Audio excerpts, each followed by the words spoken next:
अगर इसमें से कुछ भी आपको साइन दिखता है ड्यूरिंग ब्रशिंग तो you need to see a dentist. आपको बहुत ज़्यादा ज़रूरत है अपने डेंटिस्ट को दिखाने की। ये कुछ अर्ली साइंस होते हैं जो हमारे ओरल कैविटी ऑलरेडी आपको बताती है, जिसे हम इग्नोर करते हैं और बाद में वो समस्या बढ़ जाती है। तो आज हम बात करेंगे उन्हीं 5 साइन के, उन्हीं 5 लक्षणों के जो हमारी मसूड़े, हमारे ओरल कैविटी हमें बताता है। पहला साइन है मसूड़ों से खून आना। देखिए, जो हेल्दी मसूड़े होते हैं उनसे खून नहीं आता है। अगर ब्रशिंग के टाइम पे या फ्लॉसिंग के टाइम पे आपके मसूड़े से खून आ रहा है तो ये कोई नॉर्मल साइन नहीं है, इसको इग्नोर मत कीजिएगा। ये बता रहा है कि आपके मसूड़ों में इन्फेक्शन हो सकता है, जिसको हम जिंजवाइटिस बोलते हैं, मसूड़ों में सूजन आ जाना। वो सूजन के आने के कारण क्या होते हैं, अगर हमारे दांतों में गंदगी जमा है लंबे समय से तो उसकी वजह से उसमें सूजन आता है। लास्ट में मैं आपको ज़रूर बताऊँगी कुछ ऐसे टिप्स जो आप घर पर करके इन सब चीज़ों से बच सकते हो।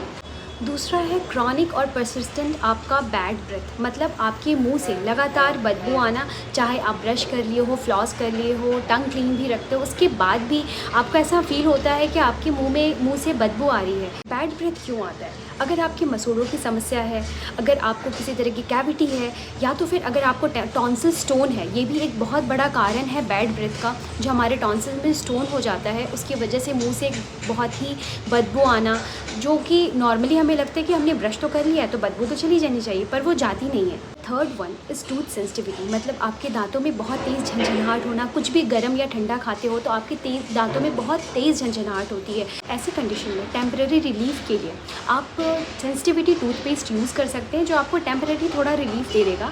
But you need to see your dentist, आपको दिखाना ही पड़ेगा आपको डेंटिस्ट को। The fourth sign is very clear, that is tooth pain. अगर आपके किसी भी दांत में बहुत तेज़ दर्द हो रहा है तो प्लीज़ उस सिचुएशन में आप घरेलू उपचार बिल्कुल मत करें, क्योंकि दांत का दर्द तभी होता है जब दांतों में इन्फेक्शन ऑलरेडी नीचे तक फैल गया हो।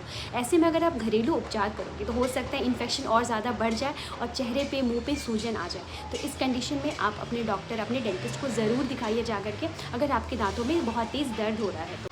और जो फिफ्थ साइन है that is jaw pen while chewing. कभी कभी पेशेंट का ये कंप्लेन होता है कि जब भी मैं खाता हूँ तो मेरे जबड़े में बहुत तेज़ दर्द होता है, मुंह खोलने बंद करने में जबड़े में दर्द हो रहा है। तो इसके बहुत सारे कारण होते हैं। जॉ पेन आपका अगर हो रहा है तो आप अपने डेंटिस्ट के पास जाइए। हो सकता है आपको क्लेंचिंग की आदत हो, जैसे इसे क्लेंच करते रहना, जिसकी वजह से इस पर परसिस्टेंट प्रेशर बनता है और आपके जबड़े में दर्द होता है।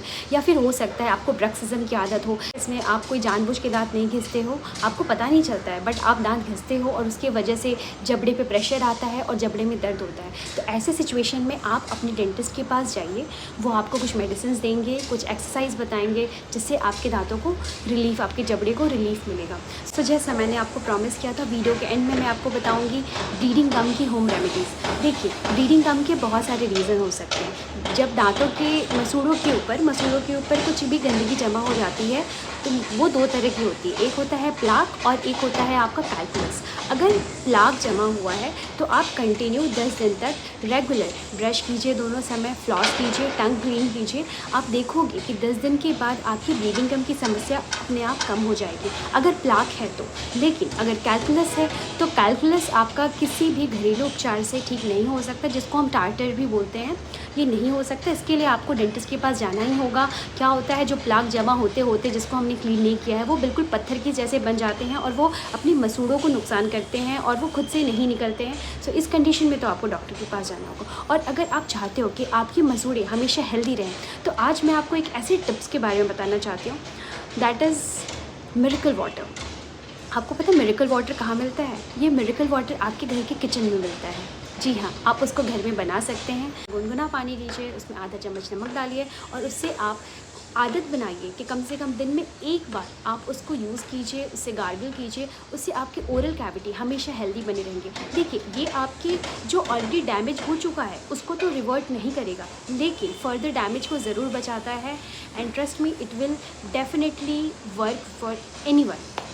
सो आप बिल्कुल इसको यूज़ कर सकते हैं।